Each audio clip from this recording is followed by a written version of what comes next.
Guys, welcome back to my YouTube channel. അപ്പോൾ നമ്മൾ കഴിഞ്ഞ 2 വീഡിയോയിലായിട്ട് ഞാൻ എന്തിനാണ് ഫാഷൻ ഡിസൈനിങ് ചൂസ് ചെയ്തതെന്നൊക്കെ പറഞ്ഞു. അപ്പം ഞാൻ വിചാരിച്ചു എനിക്കറിയാവുന്ന കുറച്ച് കാര്യങ്ങൾ നിങ്ങൾക്ക് കൂടെ ഒന്ന് ഷെയർ ചെയ്യാം, അല്ലെങ്കിൽ പഠിപ്പിക്കാം എന്ന് വിചാരിച്ചു.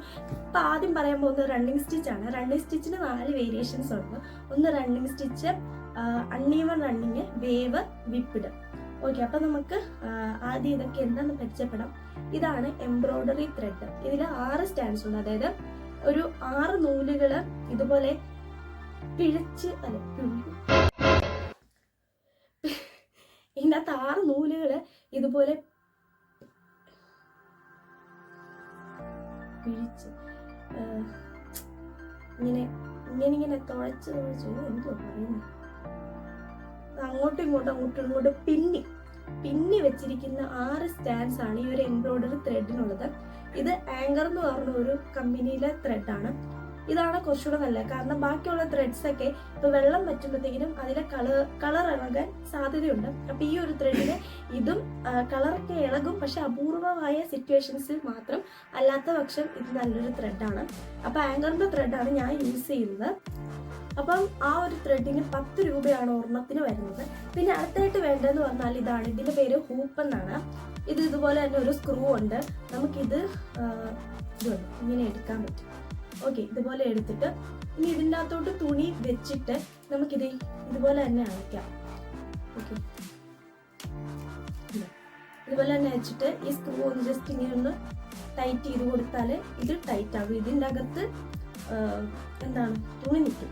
അപ്പൊ നല്ല ടൈറ്റ് ആയിട്ട് ഇപ്പോൾ ഈ ത്രെഡ്, അതായത് ഒരു തുണി നമ്മൾ ഇതിനകത്ത് വെച്ചിട്ട് ഇങ്ങനെ നല്ല ടൈറ്റ് ആയിട്ട് ഫിക്സ് ചെയ്ത് വെക്കുന്നതിന്റെ കാരണം എന്താണെന്ന് ചോദിച്ചാൽ, നമ്മൾ എംബ്രോയ്ഡറി ചെയ്യുമ്പോഴത്തേക്കും നോർമലി ഹൂപ്പ് ഇല്ലാതെ ചെയ്യുകയാണെങ്കിൽ, കൈകൊണ്ടാണ് ചെയ്യുന്നെങ്കിൽ നമ്മൾ വലിക്കുമ്പോൾ നമ്മുടെ ആ ഓരോ തവണ നമ്മൾ വലിക്കുന്നതിനും പ്രഷർ കൊടുക്കുന്ന ആ ഒരു പ്രഷർ കൂടുകയും കുറയുകയൊക്കെ ചെയ്യും. അപ്പൊ അതനുസരിച്ച് നമ്മൾ തുണി നേരെ വെക്കുമ്പോഴത്തേക്കിനും ആ ഡിസൈന് ചുളുങ്ങിയിരിക്കും. അപ്പൊ അങ്ങനെ ഒരു ചുളുക്ക് സംഭവിക്കാതിരിക്കാൻ വേണ്ടിയിട്ടാണ് നമ്മൾ ഈ ഒരു ഹൂപ്പ് യൂസ് ചെയ്യുന്നത്. ഓക്കെ, പിന്നെ ഇതാണ് മസ്ലിൻ ക്ലോത്ത് എന്ന് പറയും.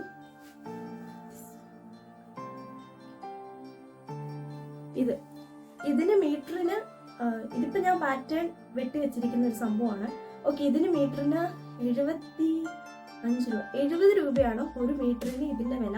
അപ്പൊ ഇത് പ്യുവർ കോട്ടൺ ആണ്. കാരണം നമ്മൾ ഡൈ ചെയ്യുന്നതിന് മുമ്പ് ഏറ്റവും ഫസ്റ്റ് ഇതിൽ വരുന്ന ഒരു കോട്ടൺ തുണിയാണ്.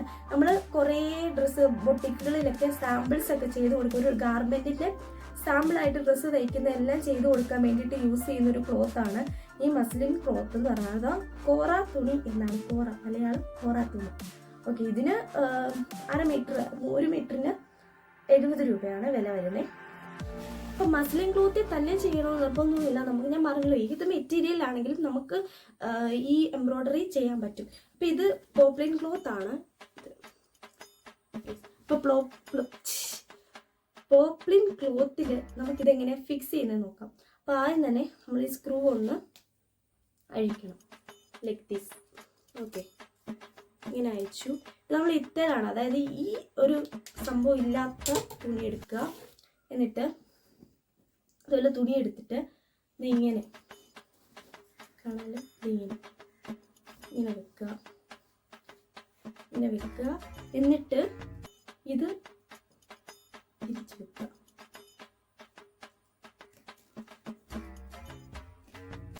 ഓക്കെ, അപ്പൊ നമുക്കിത് ടൈറ്റ് ആയിട്ട് കിട്ടും. കൂടുതൽ ടൈറ്റ് ആക്കണമെങ്കിൽ ഇരിക്കുക. ഓക്കെ, ഇതുണ്ടോ,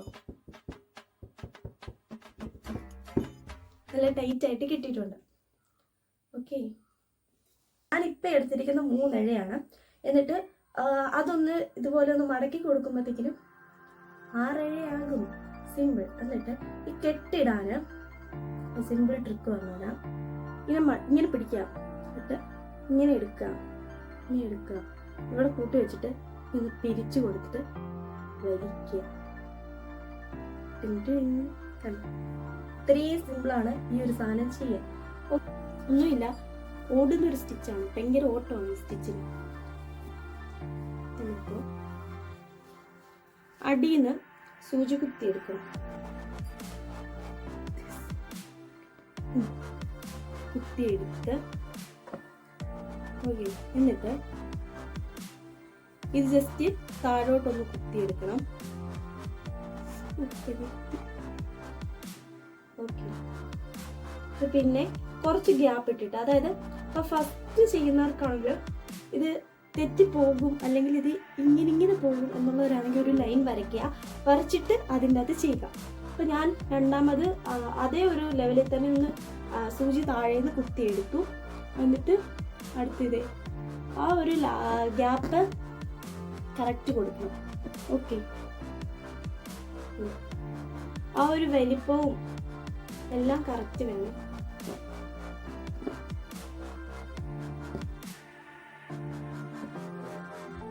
കണ്ടു, ഇതാണ് റണ്ണിങ് സ്റ്റിച്ച് എന്ന് പറയുന്നത്. ഭയങ്കര സിമ്പിളാണ്.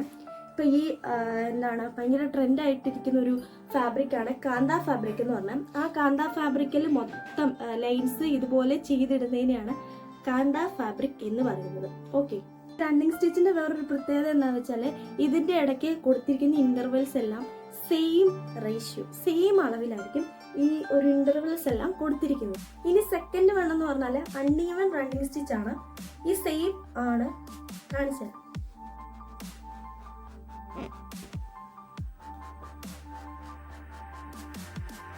നമ്മൾ താഴേന്ന് സൂചി കയറ്റി ഇതാണ്ടേ ഇറക്കുവാണ്. ഓക്കെ, എന്നിട്ട് ഇവിടെ നമ്മൾ ഒരു ഗ്യാപ്പ്, ഏകദേശം ഒരു ഗ്യാപ്പ് നമ്മൾ കൊടുത്തു. ഓക്കെ, ഇനി നെക്സ്റ്റ് അതേ ഒരു ഏതാണ് ഈ ഒരു നീളത്തിൽ തന്നെ, ഒരു ലെങ്തിൽ തന്നെ നമ്മൾ അടുത്തത് കൂടെ ചെയ്തു. ഓക്കെ, പിന്നെ ഇവിടെ കൊടുത്തിരിക്കുന്ന ഈ ഗ്യാപ്പ് ആയിരിക്കത്തില്ല, ഇവിടെ കൊടുക്കുന്നു, അത് കുറച്ചുകൂടെ കൂടുതൽ ഗ്യാപ്പ് കൊടുക്കണം. ഓക്കെ, എന്നിട്ട് ഈ അളവെല്ലാം സെയിമാണ്. പിന്നെ ഇതുപോലെ തന്നെ ആദ്യം കൊടുത്ത ഈ ഗ്യാപ്പ് ഇവിടെ കൊടുക്കണം.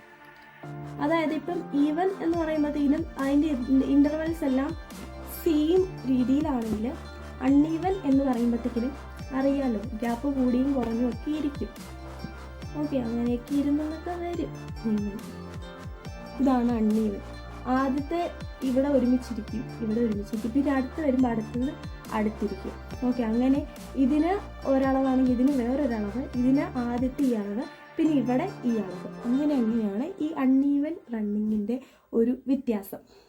ഈ സെയിം റണ്ണിങ് തന്നെ അല്ലെങ്കിൽ ഈ സെയിം അൺഈവൻ റണ്ണിങ് തന്നെ നമുക്കിത് ഇങ്ങനെ ചെയ്യാം കേട്ടോ. അതായത് ഇപ്പോൾ ഒരിടത്ത് ഈ ഗ്യാപ്പ് കൂട്ടി, ഓക്കെ, ഇങ്ങനെ എടുക്കുകയാണ്.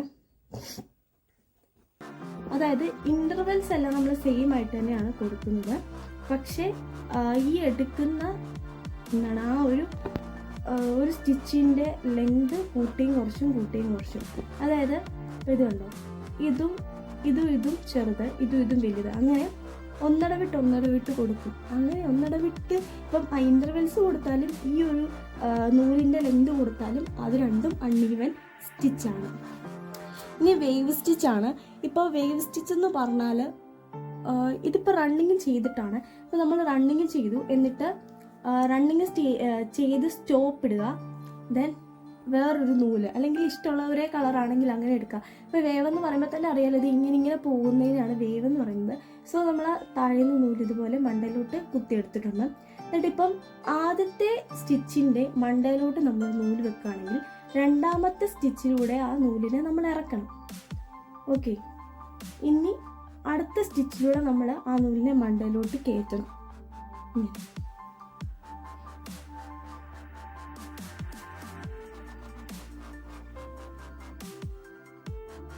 ഇതുണ്ടോ, ഇതിനെയാണ് വേവ് സ്റ്റിച്ച് എന്ന് പറയുന്നത്. ഇത് നമുക്ക് എന്താണ് നെക്ക് ലൈനയിലൊക്കെ ചെയ്താൽ നല്ലതായിരിക്കും. വിപ്ഡ് സ്റ്റിച്ച് എന്ന് പറഞ്ഞാൽ അതായത് ഒരേ ഡയറക്ഷനിലോട്ട് മാത്രമായിരിക്കും നൂല് പോകുന്നത്. ഞാനിപ്പോൾ ഇത് താഴെ കൂടെ ഒന്ന് കുത്തിയെടുക്കുന്നുണ്ട്. എന്നിട്ട് ഇത് നമ്മൾ താഴെ കൂടെയാണ് ഈ വിപ്പ് ചെയ്യുന്നത്. സോ നമ്മൾ താഴെ കൂടെ ഒന്ന് എടുത്തു, പിന്നെ അതിനെ എടുത്തിട്ട് പിന്നെ അടുത്ത ഒരു സ്റ്റിച്ചിൻ്റെ അതും താഴെ കൂടെ മണ്ടയിലോട്ട് ചെയ്യുക. പിന്നെ ഇതുണ്ടോ ഈ സെയിം, അതായത് വേവ് പോലെ തന്നെ ഇരിക്കും, ബട്ട് നമ്മൾ ചെയ്യുന്നത് ഒരു ഡയറക്ഷനിലോട്ട് മാത്രമായിരിക്കും കേട്ടോ. അപ്പം ഇങ്ങനെ ഇരിക്കും വിപ്പ് സ്റ്റിച്ച് എന്ന് പറഞ്ഞാൽ. അപ്പോൾ ഇതാണ് നമ്മുടെ എംബ്രോയ്ഡറിയുടെ ബേസിക് ആയിട്ടുള്ള റണ്ണിങ് സ്റ്റിച്ചിൻ്റെ 3 വേരിയേഷൻസ്. ഒന്ന് അണ്ണീവന്, രണ്ടാമത്തേത് വിപ്പിട, മൂന്നാമത്തെ വേവ്. അപ്പോൾ നിങ്ങൾക്ക് ഇതൊക്കെ മനസ്സിലായെന്ന് വിശ്വസിക്കുന്നു. അപ്പം ഇതുപോലെ തന്നെ എനിക്കറിയാവുന്ന കുറേ കാര്യങ്ങൾ ഓരോ ദിവസവും വീഡിയോസ് ആയിട്ട് ചെയ്യാൻ വേണ്ടിയിട്ട് വിചാരിക്കുകയാണ്. നിങ്ങൾക്ക് ഈ വീഡിയോ ഇഷ്ടപ്പെട്ടെങ്കിൽ ചാനൽ ഒന്ന് ലൈക്ക് ചെയ്യുക, ഷെയർ ചെയ്യുക, സബ്സ്ക്രൈബ് ചെയ്യുക. അപ്പോൾ അടുത്തൊരു വീഡിയോ കാണാം. അതുവരെ